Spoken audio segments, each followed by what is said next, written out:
Estamos de volta com o Pode Morar, o podcast do mercado imobiliário. Lembrando que o Pode Morar tem o apoio de Solução Crédito Imobiliário, seu correspondente multibancos. Saiba mais em soluçãocreditoimobiliario.com.br. Também BR Condos, a maior administradora de condomínios do Brasil. Muita tecnologia, tudo na palma da sua mão, num só aplicativo. brcondos.com.br.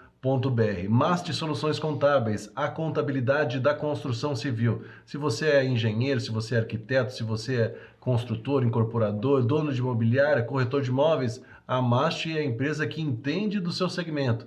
Saiba mais em mastcontábil.com.br. E também Casa do Capitão Gastronomia e Eventos, o seu local para o seu almoço do dia a dia, e nos domingos também, mas também o seu local para eventos especiais, casamentos, formaturas, aniversários, festas de empresa, enfim, tudo pode acontecer na Casa do Capitão. Você não imagina o que eles transformam aquele local, né, num evento. Esses dias tinha um desfile de moda lá das debutantes, foi impressionante.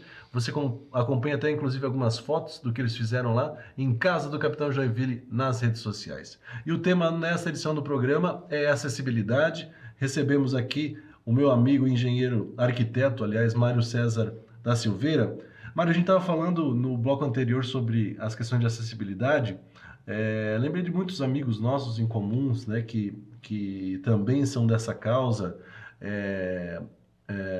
Nós temos o Marinelli, nós temos o Nelsinho, nós temos o Paulo Sudovski, né? E uma vez o Nelsinho me contou, até perguntei para ele, que as pessoas falam das calçadas, né? Ah, mas a calçada pode ser um pouquinho inclinada. Ele assim, uma pequena inclinação já me dificulta um monte em andar pela calçada. Pensa assim, não, mas é só meio centímetro, 1 centímetro, 2 centímetros, não é nada. Ele assim, você não imagina quanto que dificulta. Como a gente estava falando aqui no intervalo, né? Só vivenciando, só conhecendo mais profundamente para entender o que isso proporciona, né? Nas oficinas que eu dou sobre acessibilidade, eu costumo colocar as pessoas em cadeira de rodas, pessoas simulando a cegueira. Uhum. E ontem, no curso que eu estou dando para a prefeitura, o pessoal que é responsável pelas obras do CEINFRA foram para a cadeira de rodas.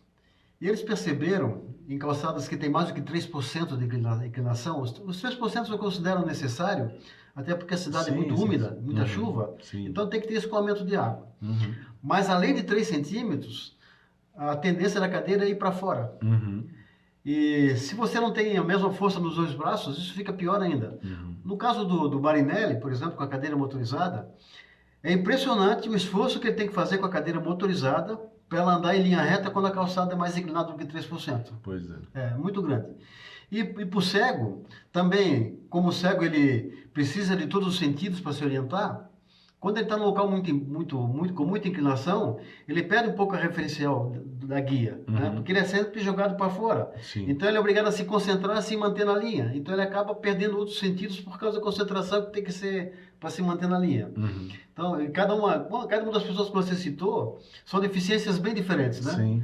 O do César, por exemplo, é paralisia cerebral com comprometimento da coordenação fina. Uhum. Então, ele tocar a cadeira já é um perigo. Ficar na frente dele é um perigo, né? Sim, porque ele tem dificuldade para frear a cadeira. Uhum. O Nelson também está com a cadeira motorizada, mas o problema dele é outro. Ele tem os braços bons, mas é outra questão, né? Uhum. E o Paulo Sudowski é cego. Está hoje, inclusive, trabalhando na Fundação Catarinense de Educação, lá em Florianópolis. E são pessoas que sempre tiveram participando ativamente da sociedade, né? Uhum. O Celso Marinelli, se disser para ele que tem festa, ele tá dentro, sim, né? É verdade. Ou o jogo do Jack, né? É o jogo do Jack. O Nelson, questões inclusive políticas, né? Ele luta bastante Câmara, né? E o Paulo Sudowski lutou muito conosco no Conselho Municipal da Pessoa com Deficiência aqui, e ele foi presidente da GIDEV, da Associação de Cegos, né? Então são pessoas que sempre estiveram lutando por acessibilidade também, né? E o Paulo é muito carismático, né? As pessoas gostam muito dele. Né? É um cara que ficou cego não faz muito tempo, acho que faz uns 15 anos, mas a cegueira não trouxe para ele traumas, trouxe possibilidades, né? Porque cada limite que ele encontra, ele pensa em ultrapassar os limites dele, né? Então, cara, admirável o esforço que ele faz para ser um cidadão sem limitações, né? Sim. Eu queria tocar num outro tema que eu lembrei enquanto você falava, que é essa situação das construções, de uma forma geral, né? Os empreendimentos, prédios comerciais, geralmente, até residenciais, né? Mas o que eu vejo, né? Você falou das rampas, que às vezes tem a situação não tão dentro do que se espera, mas eu ia falar dos elevadores também. Eu tenho a impressão, em alguns empreendimentos que eu vejo, é um elevador que não tem cobertura, você vê que facilmente pode ser danificado, facilmente enferruja porque fica no tempo. Existe alguma dificuldade nessa situação dos elevadores, por exemplo? Bom, existe uma questão que quando eu estava discutindo a norma 9050, na última versão, nós botamos um ponto como fundamental. Tudo que a gente decidir aqui tem que ser exequível. Uhum. A gente não pode estabelecer coisas que não sejam possíveis em reforma, por exemplo. Sim. Um banheiro, por exemplo. O ideal seria um banheiro que tivesse 2,50 por 2,50. Uhum. Mas aí isso é inexequível, porque muitos locais não podem ser adaptados com esse tamanho. Então a gente fez o menor possível. Na questão dos elevadores e as plataformas elevatórias, que é o que você citou aí, a norma pensou em exigir acessibilidade. Então tem uma norma específica para a plataforma elevatória, mas ela não pode exigir que seja com uma cabine fechada. Uhum. Ela exige o mínimo possível para poder ser exequível. Tá? E isso tem facilitadores para instalação, mas tem dificultadores para manutenção. Uhum. Mas é o que é possível fazer para que seja exequível. Tá? Uhum. Então, não se pode exigir o máximo. Né? Sim. Nos elevadores residenciais comuns, exige-se hoje botoeira com acessibilidade, Uhum. exige-se hoje voz, informação de voz do uso do elevador, né? Uhum. Mas isso dentro da edificação. Né? Uhum. Fora da edificação, quando é plataforma elevatória, daí é o mais simples possível realmente. Entendi. E eu queria também aproveitar para falar sobre os meios de transporte na cidade, né? Como que está essa situação eu vou pensar nos carros de aplicativo, nos táxis, até no transporte eficiente. Ele consegue atender a necessidade da comunidade? Carros de aplicativo não tem acessibilidade. Uhum. Não tem nenhuma regra, nenhuma lei que estabeleça E ninguém isso. quis fazer. Ninguém quis fazer. Eu vou te explicar daqui a pouco por quê. Os táxis acessíveis, depois do advento dos carros de aplicativo, nós perdemos os táxis adaptados. Porque muitos táxis já abandonaram, inclusive passaram a ser aplicativo também. Muitos motoristas que eram de táxi passaram para o aplicativo. E os táxis que eram acessíveis, o que acontece? Esses táxis, eles saem 30% mais caro por causa da instalação do elevador. E isso não facilita a venda do veículo depois, certo? Um táxi adaptado, que pela regra os táxis são trocados a cada 2 anos, né? O cara não vai trocar a cada 2 anos. Por quê? Porque é inviável para ele fazer essa adaptação. Quando o carro é adaptável, como, por exemplo, uma doblô, ele só tira o elevador e coloca no outro. Mas quando é uma spin, tem modificação mecânica no carro. Né? Então, isso inviabiliza. Então, hoje, está muito precário o serviço de táxi e de aplicativo com relação à acessibilidade. Muitos motoristas de aplicativo, inclusive, quando veem que é um cadeirante, ele se nega a carregar. Porque muitas vezes ele tem que ajudar o cara a entrar no carro. Sim. E muitas vezes a cadeira de rodas, ele bota gás, por exemplo, no carro, não cabe a cadeira de rodas. Né? Então está precário essa questão. No transporte público, há muitos anos, o transporte eficiente tem a mesma quantidade de veículos. E a população aumentando. E a população aumentando de pessoas com deficiência. Né? E eu até considero que os ônibus em geral, acho que 100% dos ônibus de Joinville estão adaptados, certo? Mas a dificuldade do cadeirante chegar até o ponto de ônibus é um problema. E ele acha muito mais cômodo, eu também acharia, se eu tivesse com deficiência, ser pego na porta da minha casa com transporte porta a porta, certo? Só que a quantidade de usuários aumentou consideravelmente, o tempo de uso que você fica dentro do veículo é cada vez maior e o veículo cada vez mais cheio. Ele é obrigado a fazer uma rota e catando pessoas com deficiência para poder distribuir depois em locais diferentes também. Então, não é um modelo adequado, certo? O que consideraria um modelo adequado de transporte público? Parte das calçadas. para que a pessoa com deficiência possa ir até o ponto de ônibus. Uhum. Né? Se o ônibus for adaptado, tranquilo, não precisa marcar um horário com 24 horas de antecedência para poder usar o transporte eficiente, como é o transporte eficiente. Ele pode sair a hora que ele quiser. Uhum. Mas, infelizmente, as calçadas não possibilitam isso. Uhum. E muitas pessoas com deficiência, pela dificuldade de se locomover, eles acabam ficando em casa, eles não têm mais vontade de sair. E ficam em casa. Principalmente se a pessoa adquiriu deficiência durante o caminho. Uhum. Quando a pessoa nasce com deficiência, como o caso da minha filha, ela se adapta com a deficiência dela e ela não tem memória de perdas. Sim, exatamente. Agora, se você adquire no meio do caminho, imagina um cara que praticava esportes. Uhum. Eu conheço alguns que levaram um tiro ou caíram de moto e ficaram paraplégicos. Pô, a memória que ele tem de perdas corporal, transforma o cara num sujeito deprimido. Sim. Né?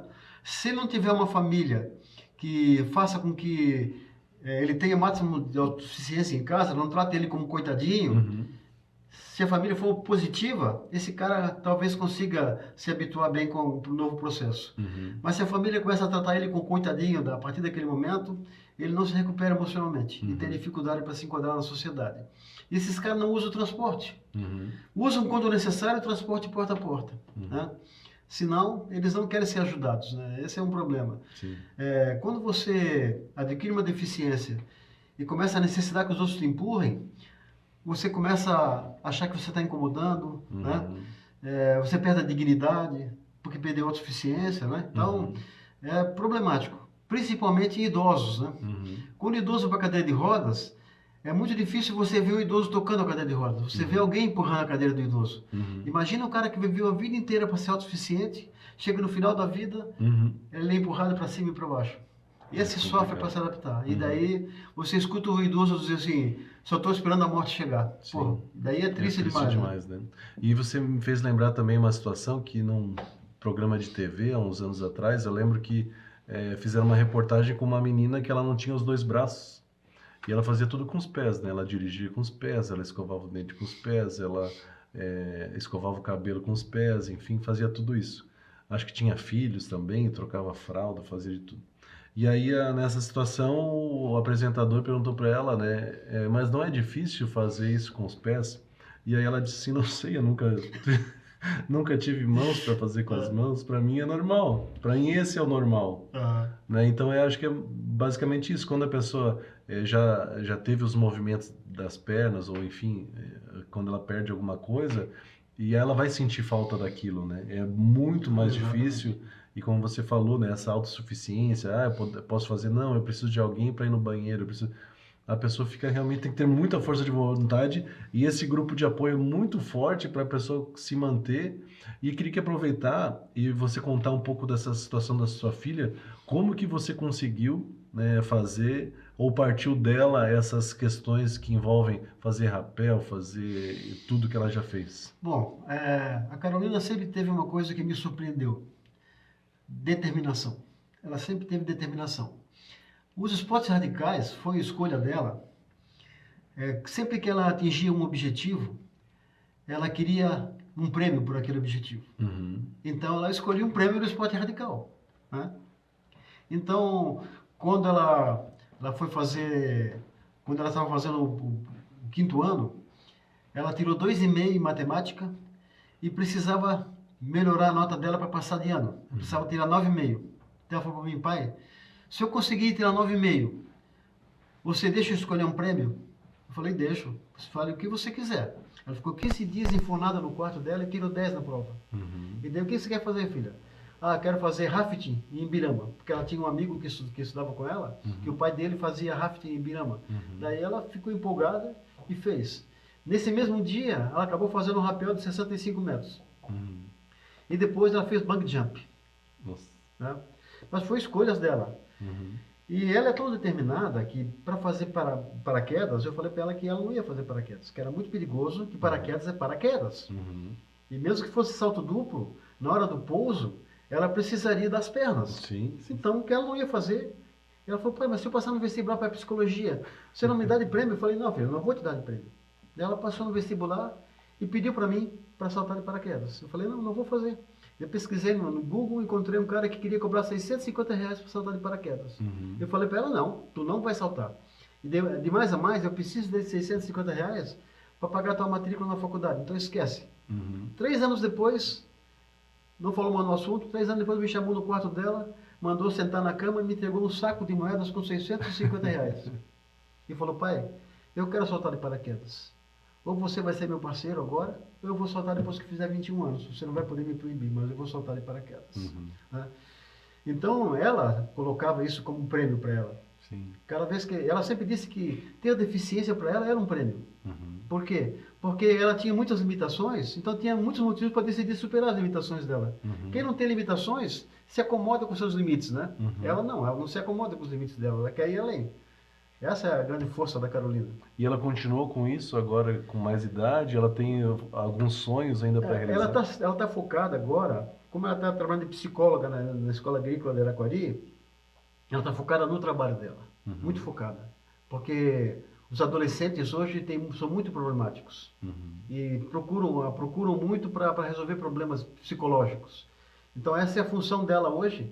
Como ela não pode fazer, inclusive, atendimento clínico dentro da unidade, ela tem que encaminhar, então ela capta o problema do aluno, faz uma anamnese com ele e encaminha ele para o psicólogo. Mas ela está focada nisso 100% agora, por isso que ela não está fazendo esportes radicais no momento. Mas ela tem um sonho de fazer um voo de balão. Legal. E aí o balão também é uma coisa que é um pouquinho diferente para ela poder botar uma cadeira ali dentro, enfim, tem que pensar de uma forma... Vai ter que se estudar na hora de fazer. Eu acho que ela já tem até ideia do que fazer. Ela é danadinha. Mas ela tem um pai também que inventa coisas, aí já inventou muita coisa para muitas pessoas, quem sabe até lá já descobre um mecanismo para... Agora eu estou um pouco mais sossegado, né, nessa área, porque como a Carolina tá bem autossuficiente no processo, eu estou cuidando muito mais de fazer cursos e palestras, estou muito mais focado nisso, porque eu acho que preparar a sociedade para essa questão é importante, né? E como eu tenho essa característica, sou um palestrante com muitas horas de rodagem aí, né? Eu estou aproveitando isso para fazer com que as pessoas entendam melhor esse processo, uma sociedade para todas as pessoas. E as pessoas estão conseguindo entender melhor? Gradativamente sim, até porque cada vez mais famílias têm pessoas idosas na família, então cada vez mais eles estão entendendo o processo, né? E engenheiros e arquitetos também estão mais focados no processo também agora. Que bom, que bom. E o programa tem o intuito disso, né, de mostrar essas situações para você que está nos assistindo, né, entender um pouquinho melhor dessas necessidades, né, que as edificações de uma forma geral, a cidade precisa ter, né, para atender as pessoas de uma forma universal, que todos tenham acesso a todos os lugares com facilidade, sem problemas, sem correr riscos também, isso é bastante importante, fazer de uma forma que seja boa e que não seja apenas por fazer.